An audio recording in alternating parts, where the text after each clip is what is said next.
Welcome to the Best Business Podcast, the podcast for established marketers, entrepreneurs, and CEOs. The ones who want to join me in my mission to create 200 new multimillionaires who solve world problems with entrepreneurship. If that's you, then this podcast was created to give you access to the tools, training, strategies, and tactics you need to achieve multiple seven-figure profits as soon as possible. This world needs the best business you can build, so please get ready, open your mind, believe you can do this, and let's build a better world together for future generations.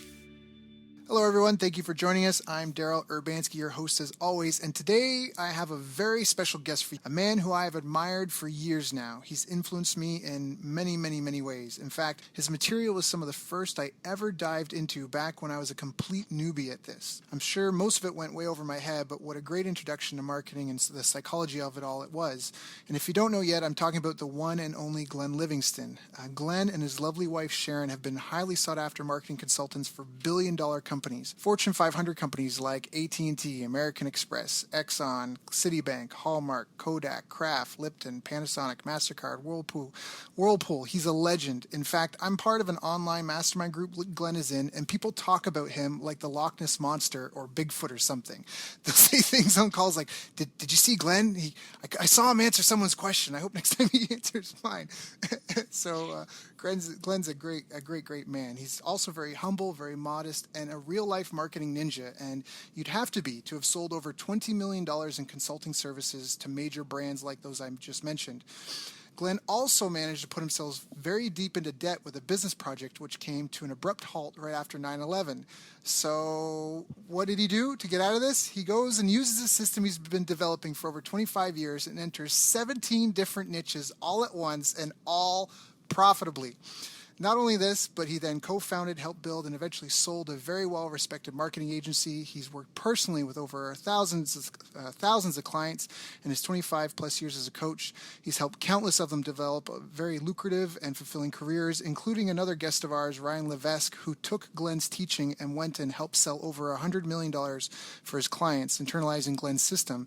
So Glenn is the real deal. He's also from a family of, I believe, 17 psychologists and 3 social workers, and is the reason why for years now I drink a tall glass of water first thing every morning.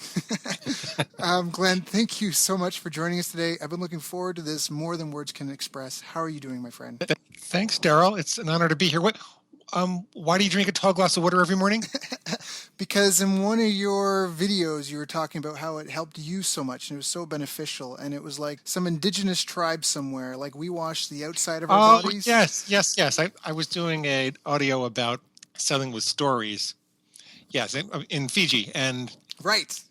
Yeah, and there's this indigenous tribe that thought it was really weird that the Americans were taking showers in the morning. And they said, why in the world would you wash your outsides first thing? Don't you want to wash your insides first thing?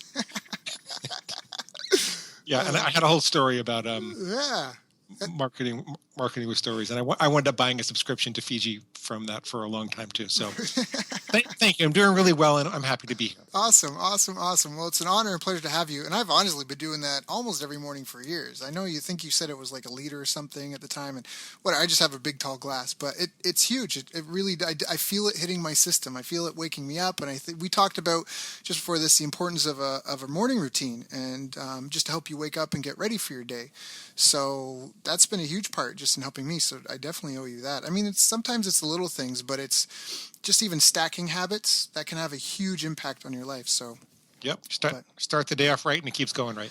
So now, how did you even get involved in marketing? I mean, you've got a long career in this. You've been doing a ton of work from some big names. You've done just almost anything anyone in our profession could want to add to their resume. So how did you even get going in all of this? First of all, I owe my wife a lot of credit all along the way, including, by the way, in the recovery from the debt. It can sound like those 17 profitable niches paid off the $2 million that we lost, and that's not really true. It was a part of it, but it's not really. My wife deserves a lot of credit for what she was doing on her side during that time also. So I just want to say that. And she's also the reason that I got into marketing. I've always thought of myself as a psychologist first and foremost. And the difference is, I come from a family of psychologists and psychotherapists and social workers and everything like that. And I forget exactly how many people have licenses and how many people are, lay psychotherapists, but it's a family profession. And everybody kind of settled down and became a country doctor, for lack of a better metaphor. And to me, it's nice to be a country doctor, right? You help maybe 40 or 50 people any given year that are working with you weekly or biweekly, and maybe you help their families a little bit. And, over the course of a career, you help a couple of thousand people. But I wanted something more.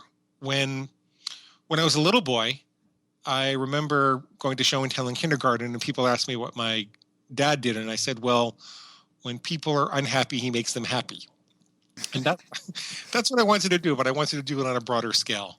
And so I originally got into marketing because I thought that psychoeducation was a way to educate the masses and give them the tools to, now I would say lead a contented life when they were not content. I think that trying to be happy all the time is kind of a moronic pursuit. But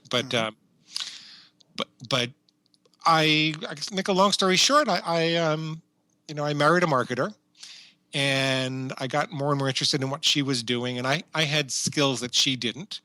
I went to a more scientific psychology program, and she had gone to a more creative psychology, creative humanistic psychology program, and so I had the ability to quantify what she was doing with these big companies. She was doing all these really soulful interviews and conversations and figuring out the emotional reasons for purchase. But before a big brand would want to put $50 million into an advertising campaign, sometimes they would say, well, can you prove that to me with numbers? And the problem was that you take these soulful conversations and then you try to put them into a survey, and that just would take the soul out of them. And so I built these observational studies in these inferential statistical protocols that would really do what she was doing, but in a quantitative way that I could get up and show charts and graphs and prove to the CEO that this was the way that they should go. And that's how I got involved with marketing to start with. It was really more marketing research than marketing. But the problem with that, although it's really lucrative, is the travel and the politics. I had to travel to Japan and back for a 1-hour meeting one time. That's a long trip. That's a long trip. Seriously, I got on a plane in New York, took a 14-hour flight, got off at the Tokyo airport. We organized the researchers from China and Singapore and Japan all came to the Tokyo airport. We met for an hour. I could tell you some funny stories about what happened in that meeting because I had no idea about the Japanese culture. And then I turned around and came home, and that was the kind of thing that was becoming necessary. This is just as the research industry was becoming much more global. And, I was trying to run a psychology practice at the same time, and I was working with suicidal people, and it really didn't match. I couldn't be traveling around the globe like that. You can't call your suicidal client and be like, sorry, I can't make our meeting. You can't do that. You can't do that. So I am, we tried to get out of the very lucrative, very interesting, but exhausting, politically complex consulting industry. We tried to get out of that by going to the other end of the industry, which is running a research facility so that all the people who are selling intellectual capital, who are consulting for large agencies, we decided we were going to be the ones that gathered the research participants and hosted the conferences and had one-way mirrors and focus group rooms and internet streaming, which was first just coming onto the scene back then. And what I learned at that time was that don't think you can just jump into something else without researching it. I didn't apply my own stuff to the project, and we lost a lot of money. Right. It was right around 9/11. It was in New York, so that didn't help, but we were losing money anyway. And we found ourselves deep in debt. And I had told all my patients and all of our clients that we weren't doing this work anymore. We were just going to run this facility. And that was a mistake. Also, it's just jump ship 100%. And so I was kind of forced to kind of step back, similar to the Gary Halbert gun to the head modality, where I say, well, look, I've got to make this work now. And I'm 40 years old, and I don't have a business, and I don't have a practice, and my wife doesn't have an income, and I don't have an income. And, we're still two doctors. We're still very skilled.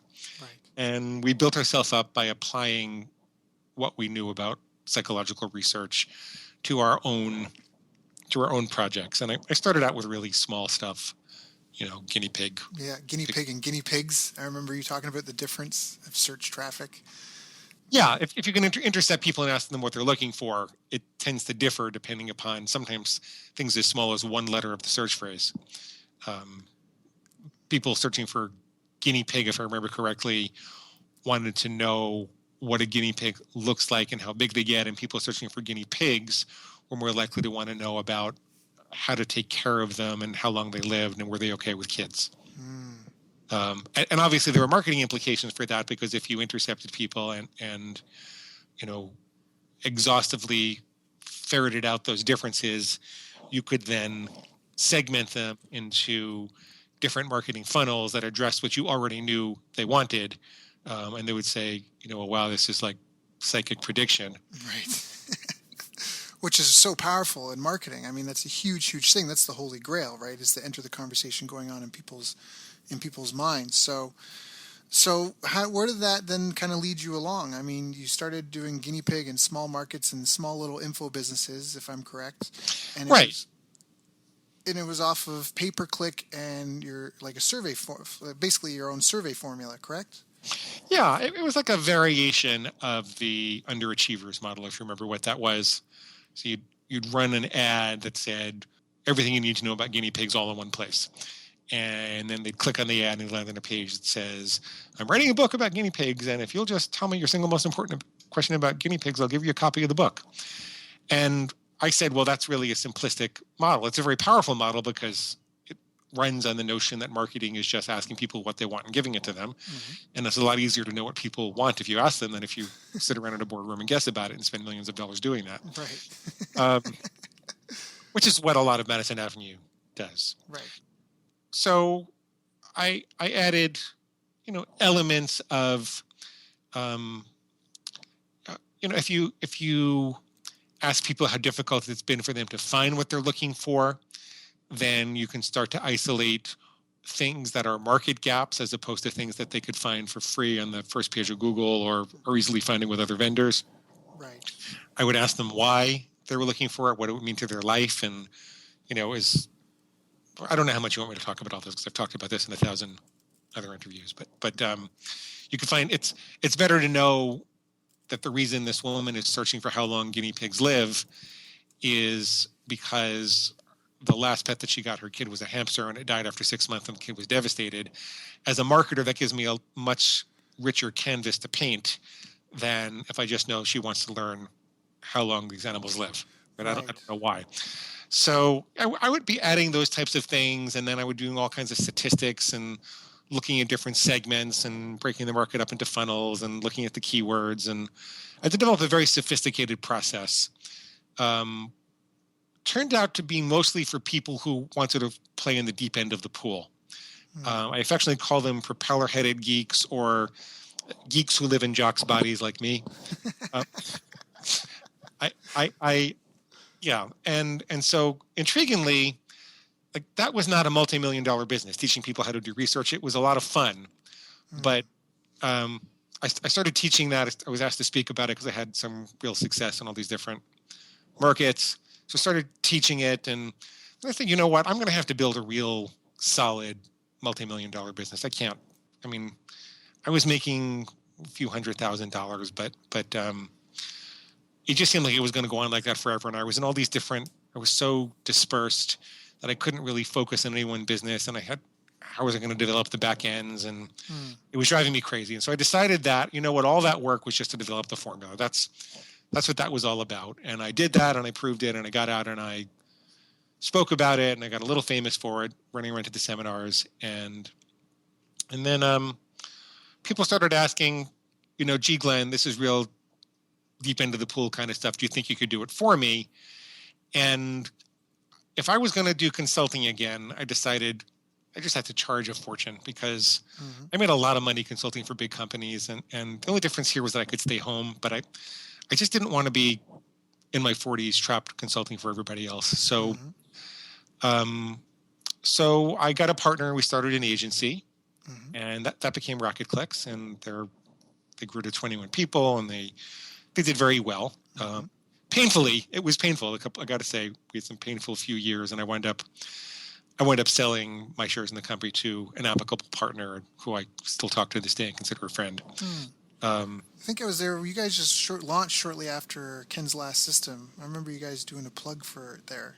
The software looked phenomenal, the way it optimized. And anyways, I don't want to go on a side tangent, but because you're telling a great story. But I just remember that. I think that was like 2011, 2010. No, I think we launched it in 2008, actually. Oh wow. Anyway, but that was a good experience. Up until then, I saw my own results. And when I started doing that, I'd done a little bit of business coaching before that. But when I started doing Rocket Clicks, and I dug into literally over 100 people's campaigns, because we would have them apply and look at their campaigns, we look at their whole funnel. And I could really see like the dollars into dollars out results and what was working and what wasn't. And I could see how people were making money in spite of themselves and just how many undervalued assets were on the table. And that was a real experience. So what are some of those? I mean, what are some of what are some of the insights that you got from looking over hundreds of accounts? How are some people? I mean, obviously that's a whole lecture in and of itself, but is there any kind of tidbits you can give us that? Yeah, it was almost the opposite of how I was approaching advertising at the time. I was hyper segmenting things. So when I would run a campaign, I would run, 35 different ad groups that all centered around a particular keyword, because I was looking for the differences between keywords, and I was trying to hyper segment things so I could leverage the, hey, this is exactly for me effect. Right. Because at that time I'd ask myself, well, what do I know always works in marketing? What always works is when people think it's exactly for them. Mm-hmm. So if you run an AdWord campaign and you split off a keyword and you build another ad specifically for that keyword, and all of a sudden you get a higher click-through rate, you know what that experience is. And I'm trying to leverage that to the nth degree. But what I found was that, first of all, a lot of the bigger businesses seemed to be making money on very few keyword groups. This was back in 2008, so things were a little different now. But it's like they started with a bullseye and they expanded out from there. And they had, one primary offer, and they really were more minimalistic. At least the successful ones that I saw, they were more minimalistic than my approach had been to that point. And so I kind of decided I conceptualized this as the bullseye hyper-responsive approach, where you really had to find a center of gravity online. You needed to figure out, because the internet is indexed by keywords, so you really needed to figure out what you want your site to be about. Like if it could only be about one keyword, what's your dead center? Where do you live? How do you position yourself online? And if you made a really strong center of gravity, it would radiate outwards from there. But if you didn't have that strong center of gravity, then you wouldn't. You'd be floating. You wouldn't be floating. You wouldn't be well rooted. Yep, that makes perfect sense. Right. So, so my classic example is if you want to break into the weight loss market, it was better to do something about emotional eating, because the people who would respond to an ad about emotional eating and land on a page about emotional eating were much more likely to be convinced by an offer about emotional eating, and it took you out of the instead of having 30 million competitors, you had half a dozen competitors, and and then you were really, really strong on that keyword. So, but the difference for them was not to have that. Is that correct? They didn't have that? No, they kind of sort of did. That's what I'm saying. Like, I don't think that I did originally. I think originally I was successful because I put out 35 ad groups, and 15 of them would begin to work. And then I would work on segmenting and developing, these crazy complicated funnels. And that turned out to be really not. I think that, I guess the best way to put it is that I think that segmentation is a multiplier, but it's not the most efficient way to start a business. The most efficient way to start a business is more of a lean startup concept. And you don't want to start applying all of the multipliers until you have traction to start with. Right. And that's what was different about how these businesses were thinking than how I was thinking. Got it. So let me try to paraphrase or recap. So you're saying that for the most part, like to segment out will get you a greater response.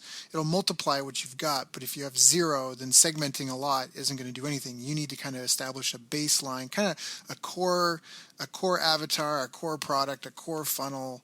And then when you have that established, you can optimize it and multiply its effectiveness by enhancing your segmenting. But you don't want to do that too soon. Is that kind of correct? Yes, because what's appealing in theory, there's a lot of things we could talk about that almost always improve businesses' marketing funnels economics. Mm-hmm. But what's appealing in theory doesn't necessarily take into account resource allocation. And if you develop a hyper-segmented funnel, that becomes a lot to manage. And you really need to know how much that's going to pay off before you start executing that. And that's why Ryan Levesque, by the way, who took this approach to the nth degree, that's why he only goes after a very particular kind of client, right? If you listen to the interviews I've done with Ryan, he only goes after clients that are doing, usually be as much as $1 million a month, definitely $1 million a year, in direct to consumer, high volume markets, because that's where segmentation leverage can really pay off. Once you're already doing a high volume of transactions and you can do a lot of testing, and it makes sense to allocate that level of resource to do exhaustive segmentation. Got it.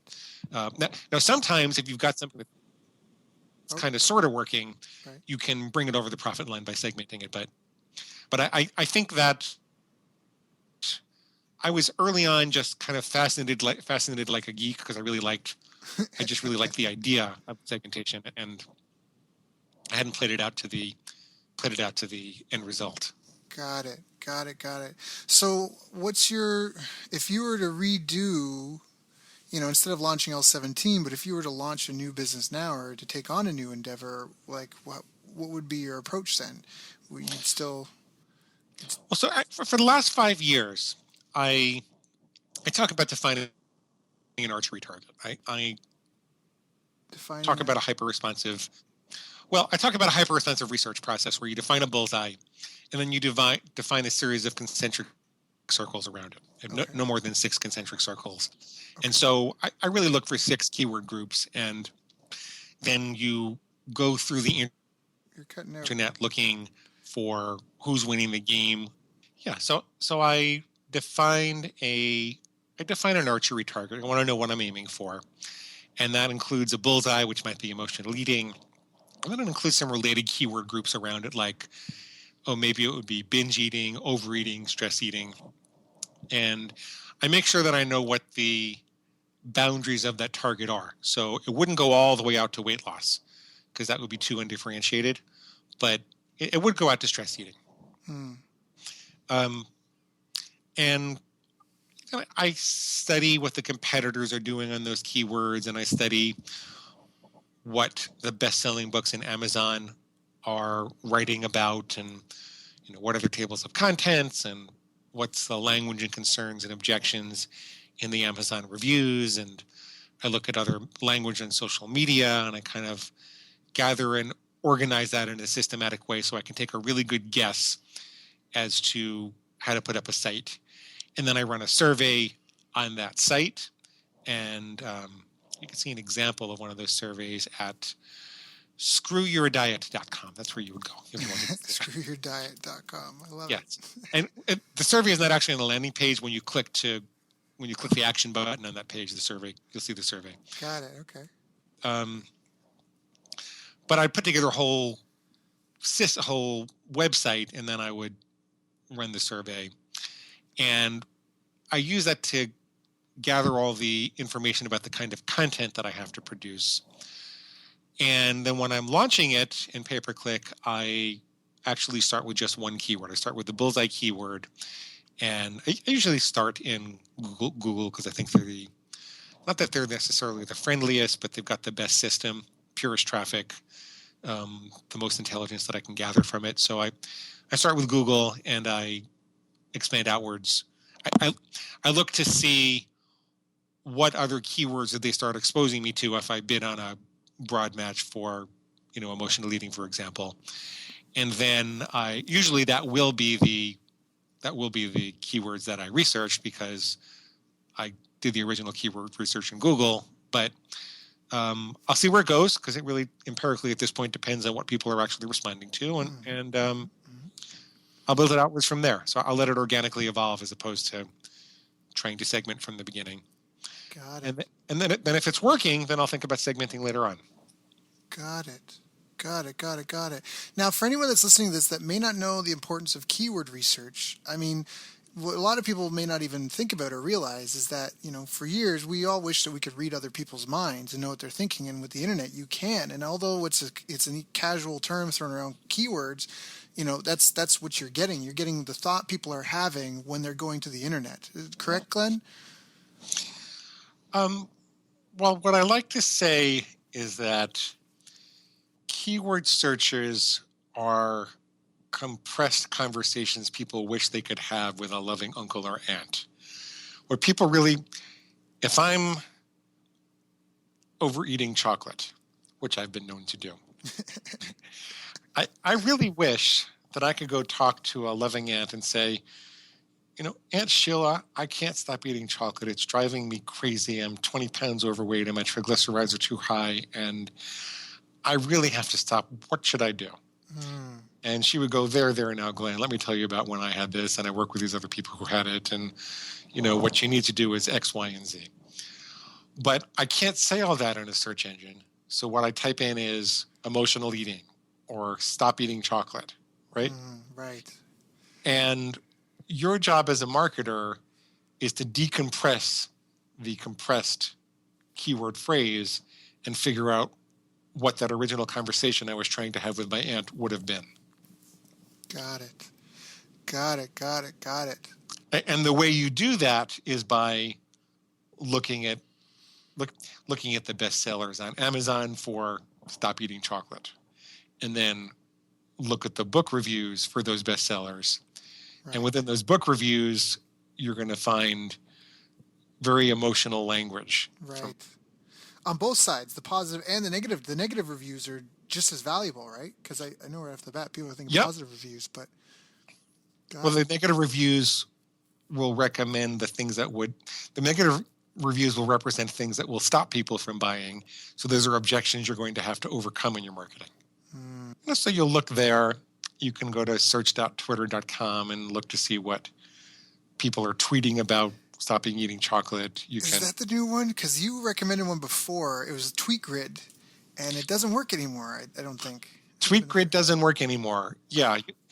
So search.twitter.com is the native search function that Twitter provides, so that will always work.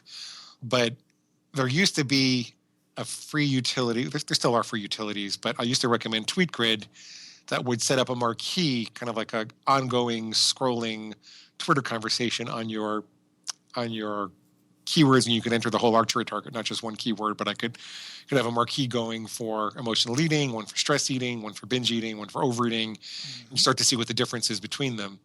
What you can do now, there's something called Hootsuite. Right. And you can accomplish, it's a little beyond the scope of what I can do in an interview to show you how to do that, but anybody that's a little techie can figure it out. Okay. You can use Hootsuite to add Twitter feeds to your Hootsuite account and do the same thing that you used to be able to do in TweetGrid, which was to set up a series of marquees so you could be bathing in the conversations. So it used to be you had to go to a trade show, right? I don't even know if there's a trade show for chocolate addicts, but there probably are trade shows for people who want to keep eating chocolate. I don't know if there are trade shows for Chocolate's Anonymous. I mean, there probably is a Chocolate Anonymous. You probably have to go find Chocolate Anonymous and hang out with them to hear all the stories of people and how chocolate was interfering with their lives and how they finally stopped.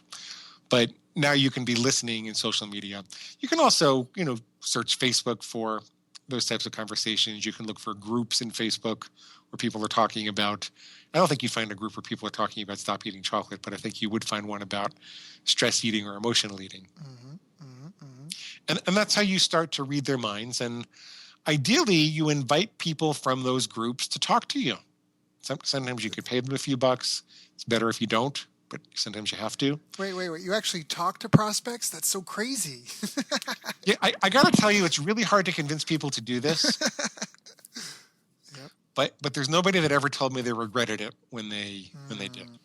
Now, I want to bring up a point because online research is so powerful because you get a lot of the candid conversations people are having. I remember you were talking about some focus group that was being run and they were trying to get people to choose between various products and they kept them there for a number of hours, did a number of exercises, and at the end they were like, thank you for coming. I think they were getting some sort of check or something, and they were like, oh, by the way, our supervisor, whoever, said you can actually take one of the products home with you, but only one, so you're free to pick whichever one you want. And that was the actual test. Because in the focus group, people will tell you what they think, you want to hear, what their opinions are. But then when you do that, they grab the product that they actually wanted. And so with online, that's a really good way to kind of listen in candidly and hear the real conversation people are having. That's something I've kind of always wanted to ask about that, because honestly, it's something that I've felt has made me hesitant in using surveys, is because I'm, how do you trust the data that you get? Or when you do get someone on the phone and they tell you, is there any kind of like rule of thumb or, just... Well, okay. So those are good questions. And research data exists on a confidence continuum. So at the very best, there's research that you do to generate hypotheses and there's research that you do to confirm hypotheses.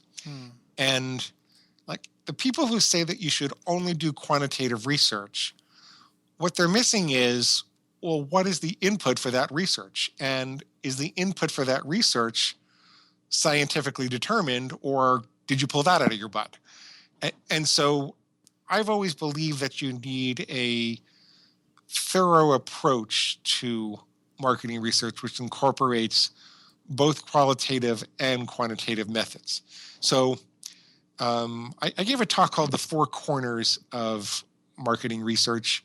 And the essence of this is that there are four ways to listen to the market. You can listen with your head, or you can listen with your heart. Listening with your head is listening in ways that can be quantified. Like doing a survey is listening with your head because you're trying to tabulate and quantify the results. Versus listening with your heart is having a squishier conversation, right? A more heartfelt conversation where you follow the prospect wherever they want to lead you. You try to engage them emotionally. When you do that, you're admitting that you're necessarily influencing the prospects more than if they were taking a structured survey online, and certainly more than if they were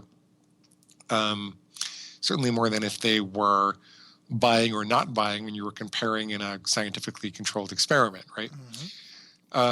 So there's listening with your head versus listening with your heart, and there's listening to what people say versus what people do. And if you put those four together, it becomes a quadrant. And you want to attack the market from north, south, east, and west if you can. But I tell people to try at least two, and one of them should be quantitative, one of them should be qualitative. So let's just talk about the different ways you can do that. If you're listening to what people do in a quantitative way, if you're listening with your head to what people do, then you're doing a quantitative test. You're doing an A-B split test, this headline versus that headline. You're only counting which one people buy from. And you can definitively say when that's done, headline B won by 32% with a statistical chance of error of less than 3%. Right. Now that's great. And that's how you protect a system that's already working. You only change it when you find a statistically significant difference in what people do in a quantitative way. But the problem is you don't know why headline B won. And because you don't know why headline B won, you don't know what you need to test next. And you don't know if there are other products that you should be developing or other ways you should be talking to the customers. You just know that headline B won. And you can kind of have a guessing game as to why it might be, but you don't really know. On the other hand, if I listen with my heart to what people say, and I go and I talk to them, and I show them headline A and I show them headline B and I ask them what they think, I'm going to have a lot of really good hypotheses regarding why they're choosing headline B versus headline A. And that's going to lead to a whole bunch of other ideas that I can test to improve the business. So they're both incredibly valuable. And the idea that you should only do quantitative science is really very restricting in marketing and elsewhere. You can listen to what people do with your heart also, by the way, and that's called ethnography. That's not personally interviewing people. That's it's kind of like what Jane Goodall did out in the jungle when she lived with the monkeys for right. Gorillas in the mist. I've actually been to Uganda. Yep, I know exactly what you're talking about. Okay. Right. And we've actually done studies. We did one for Lipton where Lipton couldn't figure out why people continued to, I think this was it, why people continued to buy tea when it was leaking. And they couldn't figure out how they were dealing with the tea bag was actually leaking some tea into the water. Mm-hmm. And it was a hard thing to ask people because they kind of forgot about it if you tried to have a conversation with them. So what we did was we sent people into their houses and they just had a video camera and they watched them and they were instructed not to really interact with them. And they just go out and they watch them. And then later you analyze the videotapes and try to figure out what's going on. So, I mean, even there's some interaction and influence. Of course. But so I guess what I'm saying is there are all these methodologies and they all have their downfall and they all have their strong points. And if you combine several of them, you'll get an accurate picture of the market. It's kind of like the three blind men and the elephant. You need all three to figure out that, it's actually an elephant and not just a tree or a straw. Or I forget what the third guy said. So that's the answer to that. There are also ways, Daryl, when you interview people, to interview them less obtrusively. Like you can't really ask people their emotional reason for purchase. You can't really say to people, do you choose the American Express card because it makes you feel important?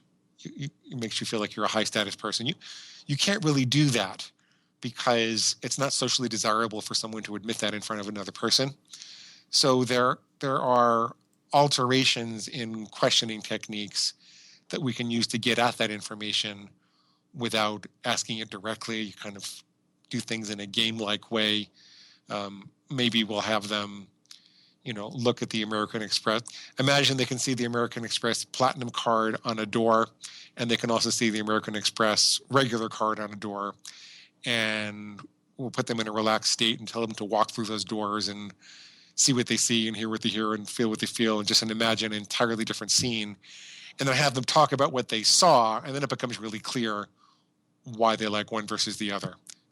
When you do that with enough people and a pattern emerges. So there are things like that which are called projective techniques, which minimize social desirability bias and they minimize the subject's tendency to tell you what you want because they don't really know what you're getting at. You're asking them to play this weird game. So there are ways to minimize that, but the bottom line is it's still a little bit squishy and it needs to be tested afterwards. Right. No, I appreciate that. That's very, very valuable because I think a lot of people listening to this call, that's what they're trying to figure out is how do you get in tune to your market. I mean, I read a book recommended to us by another guest called The Discipline of Market Leaders. And the book was basically talking about how every business either leads either because it's operationally superior, something like Walmart, where they can afford to sell at it's so efficient. The company is so efficient. Their margins are so small that they just crush their competition as far as, convenience and effectiveness and cost. Other companies, they have the best product, but it may not necessarily be the cheapest. And that's like Apple.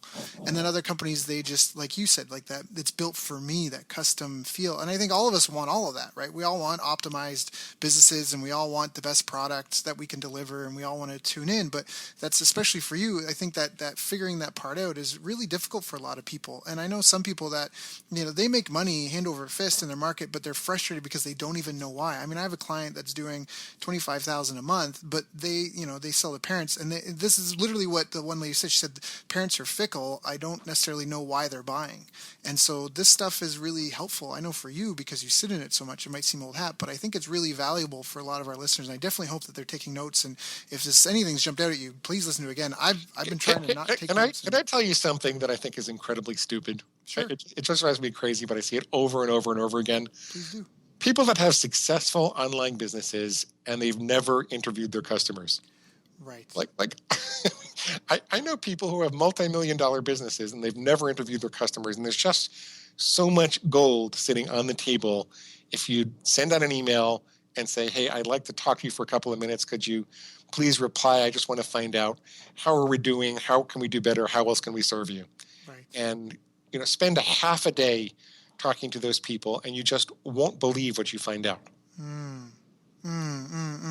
I think that's very valuable advice, for sure. And I know, because that's something that piqued my interest when you said that earlier, people making money in spite of themselves. Because I know some people doing that too, where I just see them doing things like just backwards. I'm like, how are they making it? But there's more to being successful at a business than, I guess, market research and knowing your customer, apparently. But that's really powerful. So it's evolved for you over the years, like in vast ways, and had a profound effect, because originally started with simple surveys, and now you're getting more and more in depth. So now, I guess, when you work with clients, what are some of the key mistakes that you see them making, or key places? I mean, you mentioned that just now, that they haven't talked to their customers.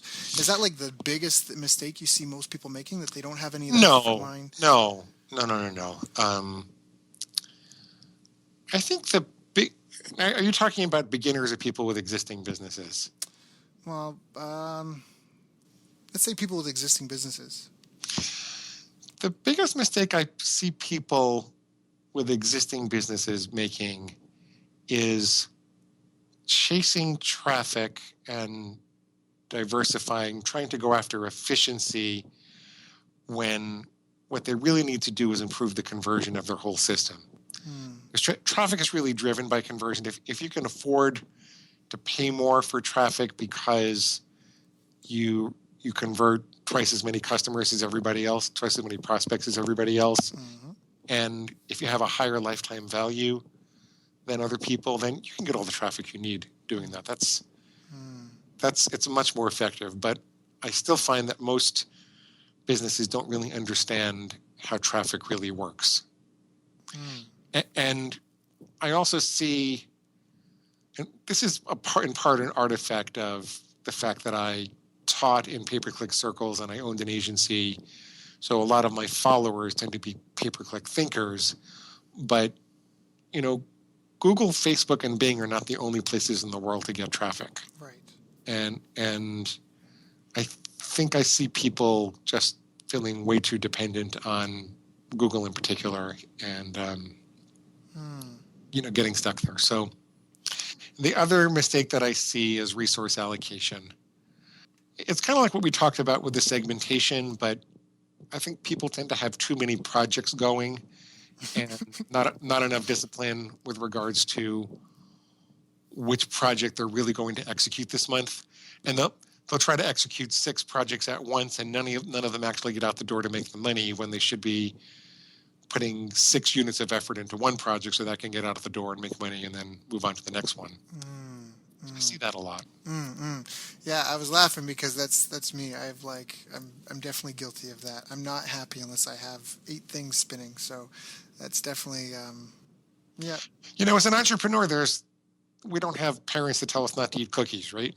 Right. So whatever cookie shows up in front of us, we just kind of grab it and and we have a bellyache later. So. but it or we're joining chocolates and chocoholics. Exactly. Anonymous. Exactly. We're willing to work 23 hours a day with nobody telling us what to do because we're not willing to work 1 hour a day with anybody telling us what to do. So there are downsides to it also. That's so articulately said. I love that. That's yeah, that definitely is entrepreneurs, isn't it? Those are great tips. Those are such great tips. And I agree, because that's something I learned from Ken McCarthy, a mutual friend and I guess mentor of both of us at some point, is that traffic, you can just write a check and get more traffic, but what really matters is the conversion. And like you said, being able to capitalize on those people. Now, can we talk about that a little bit? Like some of the key tenets of conversion? I don't want to encroach on your time too much. I know you've got a hard stop, but I just wanted to hear some of those points, because I've heard that a number of times, that, if your conversion's good enough, you can write a check. But what do people do if they're not getting the conversions that they need? Well, and this maybe goes back to the biggest mistakes I see business owners making. Okay. People think conversion is all about copywriting, and copywriting is a part of it. Mm-hmm. It's kind of how you package it all up.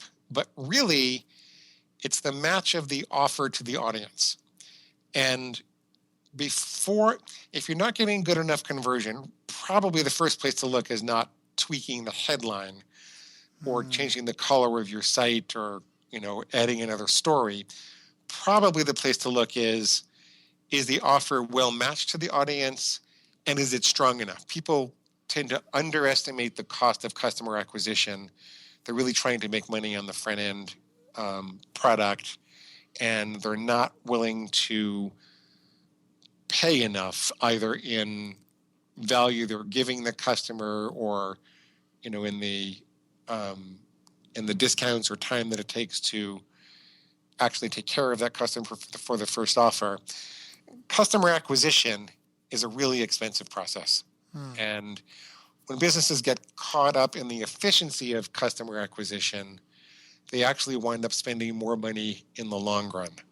And what you want to do is try to engineer things so that you can afford to pay more to acquire a customer, and you want to be able to make ridiculously valuable offers that people really can't walk away from. Right. That way it'll lower your cost of acquisition, because your competitors can't compete with that, and you've got the best deal in the marketplace. And so the classic example with that, I have a friend in the gym who's an advertising salesman for Spectrum. And he works with all of these local vendors.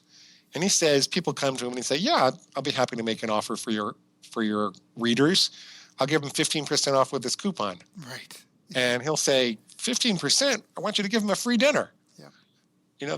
That's because the value of these people, if they come back over and over and over again, but most businesses don't compute the lifetime value of their customers. So they don't know that. Right. And so for anyone listening, if you're not aware of that, the lifetime value of your customer is basically the dollar value of your relationship with a client or customer over the term that they do business with you. So I've heard in a few different places, they cite, average of 6 years. Most businesses have fresh new customer base for the most part. And so, sometime within that 6-year period, it depends obviously what you're selling, but how much money you can expect to make from your average customer in that time. And so what Glenn's talking about is just knowing that number so you can put together something on the front end, and maybe it's like a loss leader essentially, right? Like you sell it and you might even lose money because you're going to make it up over the relationship with them, and you're willing to invest in the relationship with them, and also kind of differentiates you from your competitors, right? Because you're giving away phones for free when everyone else is charging $500, $700 or whatever. So got it. So really, it sounds like for you, if anyone feels like their sales letters aren't converting, or their webinars not converting, or their sales reps aren't really able to sell, that they need to perhaps do some more of this heart and head research analysis and make sure that they're really in tune with what their client's problem is, and that they're making a compelling offer that's really hard to walk away from and may not even make the business any money to fulfill on that, just to get a baseline of people who you've been able to help, who love you, and who will tell you how you can help them next. Is that articulate? Is that accurate? That is accurate. And The second thing to consider after the offer is, do you really have a unique differentiator? Have you given people a reason to do business with you as compared to all the competitors and as compared to the option of doing nothing? Can you give us an example of someone who's got a good differentiator? That way we kind of can know what you mean. I mean, like something that sets you apart from everyone else, as opposed to being me too, and another one that does X, Y, Z. So having like a tenant, like you're the fastest, or you've got the best product, or that could be one of them. It would be a place where you could say I'm the only one who does this or the only one who does that, and really prove it. We're close to being able to do that in our coaching academy. We don't have enough proof yet to say we're the absolute most powerful organization to help you market a thriving practice, but we can say we're one of the only. We're starting to be able to show more proof than other vendors have, and if we could really build a moat around that, by we've only been in business for a year and a half, and so we don't have enough coaches who, have $100,000 practices yet. But when I get to the point when I've got 30 or 40 coaches like that, and I can display them on the page and have an independent study done by some third party that proves we have a higher rate than all of our competitors of success. Yep. Yeah, that would be a differentiator. Back in the days when I sold ebooks, radon is this invisible gas that causes lung cancer, and the state minimums for an acceptable level of radon to allow a house to pass from one owner to the next without being addressed for radon mitigation. It turns out that it was still possible to get cancer below that state minimum. Whoa. And so if there was a business that said, we have the only radon mitigation system that drops the level to proven safe levels so that your children aren't exposed to radioactive gas that can cause lung cancer beyond XYZ level, then that would be a differentiator. Those kind of things. Got it. Okay. Thank you. Glenn, thank you so much for sharing some of this knowledge and wisdom with us. So you've kind of gone through all these different phases. I mean, you did the corporate thing, you did the solopreneur thing, you did the agency thing. What are you working on these days, and what are you really, really excited about? Well, what I'm probably most excited about is training and certifying business coaches. I also train and certify life coaches, but I'm probably most excited about training and certifying business coaches with my partner, Terry Dean, because I feel like, it's one thing to record a bunch of lectures and get paid for people to listen to the tapes. And it turns out, because I really play in the deep end of the pool, that there are a lot of businesses out there that are making millions of dollars because of what I taught them, but my implementation rate is just not high enough. And I'm not satisfied with 10% of the people actually doing what I teach, which is actually reasonably okay compared to other people that teach marketing. Because, like Dan Kennedy says, people have books, but they don't read books. But that's not satisfying to me. Going back to wanting to make a real impact on the world, that's not really satisfying to me. I can make money with it. I don't have to spend a lot of time doing it. But what really excites me is teaching people how to go out and coach other real businesses where they can see an impact right away. That's what really excites me, because I feel like that's where the systems and tools that I've developed over the years have the most impact. And the other problem that I think that solves is that there's a lot more to running a business than just knowing how to market it. And I think there are a lot of people probably listening to this call, certainly a lot in my audience, who genuinely know marketing really, really well. And if they had a business owner's trust, they could monetize that knowledge very quickly. But they haven't been able to monetize it themselves because they're not necessarily so good at operations or sourcing the right product or managing employees or dealing with taxes or lawyers or managing, managing their time, which is in the ways that are necessary as a business, or delegating and all that kind of stuff. But they really, really know marketing. And if they could just add to that a set of tools that would help them to be credible and get up and running quickly, as a business coach, and they could locate the businesses that had undervalued assets and, know how to attract them as a client and sweep them up, and demonstrate their expertise pretty quickly so that they can pay for their sessions and they pay for almost a year of sessions in the first couple of appointments.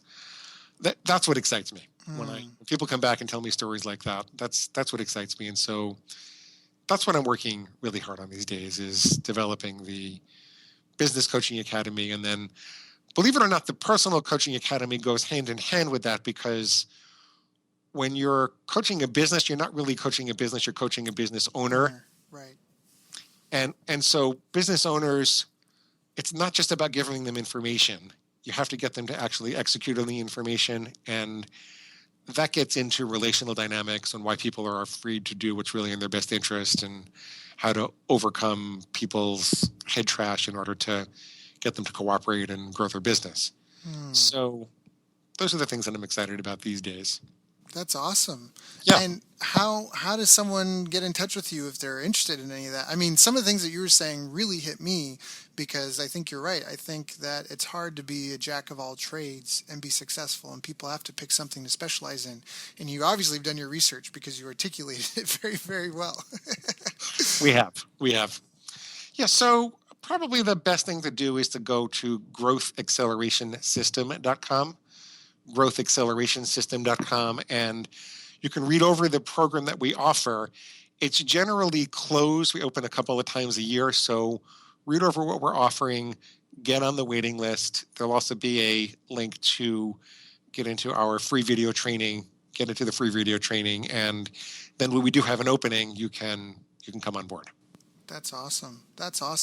So what was the URL one more time? It was growthaccelerationsystem.com. growthaccelerationsystem.com. And that's to go find out some more information about Glenn. There's also, you say, some free videos and that for people inside. Yep. If they go. Yeah, that's awesome. Yep. Glenn, I fully endorse your stuff, because I mean, I owe so much to my mentors, and you were there early in my days watching your videos and going through keyword research with you, and just hearing you talk about psychology of marketing and why people buy. And it's an honor to be on the call with you today, and I very, very, very much appreciate your time. Please, anyone listening to this, if anything that Glenn has said has piqued your interest, please do yourself a favor and get on his list. He definitely knows what he's talking about, and the results are everywhere. In fact, he's about to get third-party endorsed. We're even working on it. So, well, we're not quite yet to that point, but we will do that in the next couple of years. Of course. But it's already in the plan. You're just very methodical, and just, it's probably your scientific background, but I'd love that. Even with the two of you, like you and Sharon, I can tell the head and the heart, and on your videos, and you guys talk back and forth, and I could see how as a couple make you just extremely powerful in any market you choose to go after. So thanks, man. I think we make a good team. Yeah, definitely. And there's no shortage of any counseling help if you need it. Yeah. Well, Glenn, thank you so much for your time today. I do know you have to get going, so thank you so much for joining us. Our listeners, please listen through this interview again, take your notes, just think about what's actionable for you, what you can do for yourself, what you can delegate, or who you can reach out to for help. And by all means, please go visit Growth Acceleration. What was it? growthaccelerationsystem.com. growthaccelerationsystem.com. Which is not the world's best URL. It's okay, though. It's okay. You can also go to Free Marketing Audios, and you'll get on my list, and I will tell you when there's an opening. Yeah, perfect. So, Glenn, thank you so much. I appreciate your time, and all the best to you, and tell Sharon I said hello. Thanks, man. I'm going to run. Let me know if I can do anything for you, okay? Okay. Thanks, Daryl. You've reached the end of our interview. Now, first, let me thank you for listening. I appreciate and respect you more than you'll ever know. And now I'd like to ask you a couple of questions. First, what 3 lessons did you just learn? What 3 aha moments just jumped out at you? Second, what can you implement for yourself and your business in the next 24 hours? Third, what can you give to someone else to help you with, or give them to just do it for you? Whatever it is, remember, taking action is the secret sauce to results. Now, if you think this interview would be helpful for a friend, please give them a link to it. It'll help them and it'll help me too. I'd also like to invite you to help me find out more about the challenges you're facing, your dreams, your goals, and how I can help you overcome what's holding you back. We both do better when we know better, and your success is my success. So please reach out and interact. You can visit our website, bestbusinesscoach.ca for Canada or California, where I'm from and where I'm living. You're welcome to also try out one of our paid programs. You can find us on YouTube, Facebook, and pretty much every other social media channel you can think of. You should also subscribe to the podcast, and if you're enjoying them, please leave us a nice review. It really helps. That's all for now. Once again, thank you. Take care of yourself, and remember, the world needs the best business you can build. And I believe in you.